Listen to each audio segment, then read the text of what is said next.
Hello, myself Dr. Rangaswamy Reddy, consultant pediatrician and neonatologist working in Revive Hospital, Motinagar. ఇవాళ మీకు చెప్పబోయే topic sugars గురించి అండి. పిల్లల్లో షుగర్స్ అనేది ఎప్పుడు ఇవ్వాలనేది మీకు చెప్తాను. ఇనిషియల్లీ ఫస్ట్ వాళ్ళకి 6 months వరకు మనము తల్లిపాలే ఇస్తాము, లేకపోతే తల్లిపాలు లేకపోతే పౌడర్ పాలు అనేది ఇస్తాము. ఓన్లీ ఆ పాల మీద ఉంటారు. వన్స్ ఆ 6 months తర్వాత వాళ్ళకి టేస్ట్ బడ్స్ అనేవి అన్ని ముందే డెవలప్ అయి ఉంటాయి. ఎప్పుడైతే మనము 6 months నుంచి మనం కాంప్లిమెంటరీ ఫుడ్ అనేది స్టార్ట్ చేస్తాం, పాలు కాకుండా ఎక్స్ట్రా సెర్లాక్ అని, రాగి అని ఇవన్నీ స్టార్ట్ చేస్తాం వాళ్ళకి. ఇంట్రడ్యూస్ చేసినప్పుడు షుగర్ అనేది ఇమీడియట్గా ఇంట్రడ్యూస్ చేయొద్దు వాళ్ళకి. Sugar is the last thing you should introduce to the kids. First మిగతా అన్ని రుచులు ఇంట్రడ్యూస్ చేయాలి వాళ్ళకి.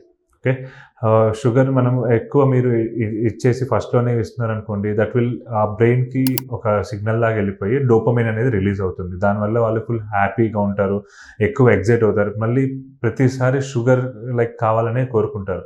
అది తీసుకోవడం వల్ల షుగర్ తీసుకోవడం వల్ల కాంప్లికేషన్స్ చాలా వస్తాయి. ఎక్కువ షుగర్ తీసుకోవడం వల్ల బరువు పెరిగిపోవడము, డయాబెటీస్ రావడం, ఇప్పుడు చిన్నపిల్లల్లో చాలా వరకు చూస్తున్నాం డయాబెటీస్ రావడం అనేది. ఇంకొకటి టీత్ క్యావిటీస్, ఇంకొకటి డెవలప్మెంట్ అనేది తగ్గుతుంది అండి. ఇవన్నీ కాంప్లికేషన్స్ రాకుండా ఉండేయాలి అంటే మీ పిల్లలకి ఫస్ట్లోనే షుగర్స్ ఇవ్వద్దు. షుగర్ అనేది last food you should introduce to your child.